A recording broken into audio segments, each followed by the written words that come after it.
Welcome to the Weather Insights Tropical Briefing. I'm meteorologist Scott Pitney along with meteorologist Jeff Lindner. This is Saturday, September 27th, 2025. And we're at the end, getting toward the end of hurricane season here in Texas, but very active in the Atlantic right now. We have powerful Hurricane Humberto with winds at 145 miles per hour. This thing rapidly developed and it's moving slowly off to the west at 6 miles per hour. The good news with Humberto, it's going to turn out to sea. We'll show the tracks in just a second. The one we need to really pay attention to as far as the United States is concerned is potential tropical cyclone number 9.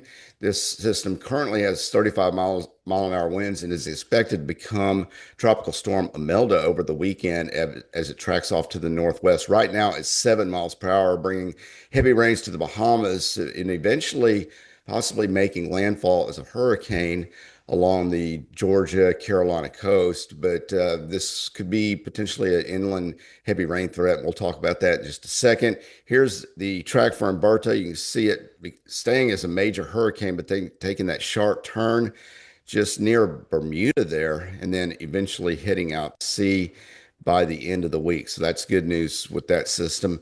And then here's potential tropical cyclone number 9, expected to become a tropical storm, as I said, and then a hurricane by Tuesday early in the week. So you can see the track there. Still some uncertainty with the storm, but we'll get into that in just a second. Here's the infrared satellite of both systems. You can see those out in the Atlantic there. Otherwise, pretty quiet. Those are the two hot spots right now, Jeff. Jeff, what are you seeing with these storms individually on the infrared? Yeah, the first thing is you can see Humberto is a powerful hurricane, very symmetric. I'm going to zoom in here in just a second, but it's also a fairly tiny hurricane, very small. You can kind of see this outflow channel here off to the northwest, kind of giving you an idea of the direction the storm's going to move. This is Bermuda right here. So definitely some potential impacts next week in Bermuda. Then we have this big trough here across the eastern United States, the front that's come through our area that's bringing us what's going to be probably one of the nicest weekends we've had in a couple of months. And south of that trough is sitting our tropical disturbance here over eastern Cuba and the Bahamas, and you can see this trough is going to want to pull this northward up here, but at the same time, Umberto is going to come in from the east, and Umberto, being the stronger of the system, is going to want to tug the system toward Umberto. And so it's going to be kind of a tug of war here. And the models have kind of gone back and forth on, do we actually bring that system up to the coast or does it stall a little bit offshore? So this is Umberto this morning. Just looking at the IR here, you can see just in the last 6 hours or so, you can see the cloud pattern gets a little bit better.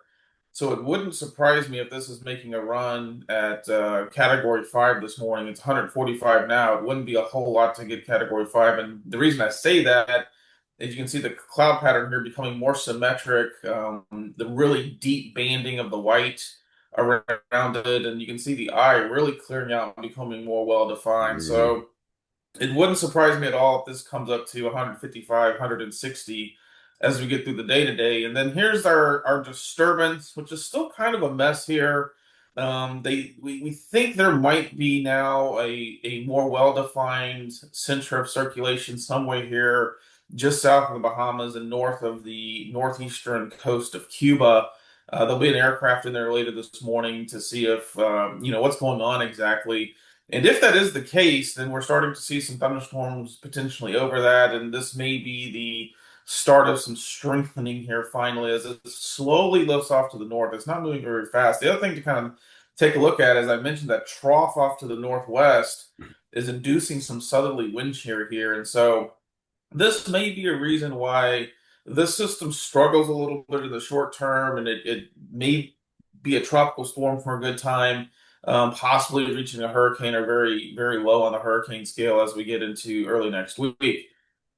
And so let's talk about track a little bit. And I wanted to show this. I'm going to zoom out a little bit here. And I wanted to show this to kind of show the interaction of both of these systems. So this is the Google DeepMind ensembles along with the European ensembles. And you can see a clear track here with Umberto off to the north, northwest, and the northeast, just slightly bypassing Bermuda.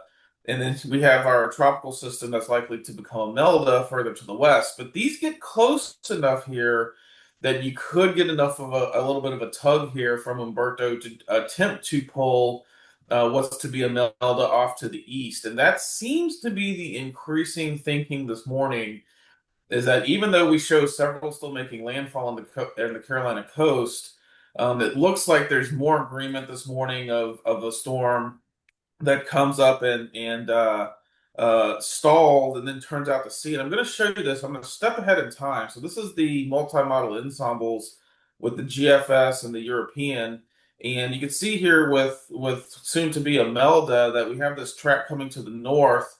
Good agreement here. Everything kind of clustered together. But watch as I go ahead in time, we start to get a track difference. And so you can see that Hmm. circle spread out to the northwest. And so this is what we call a long track error.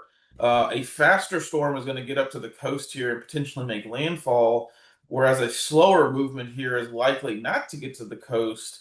And this takes us out to Sunday or so, or actually takes us out to next Tuesday. And then as we go ahead, notice that that blue circle starts to expand and Hmm. change its direction. And so now not only do you have a track difference, so the track is diverging, but you also have the speed difference. And so I'm going to go ahead in time, this is going to get really crazy.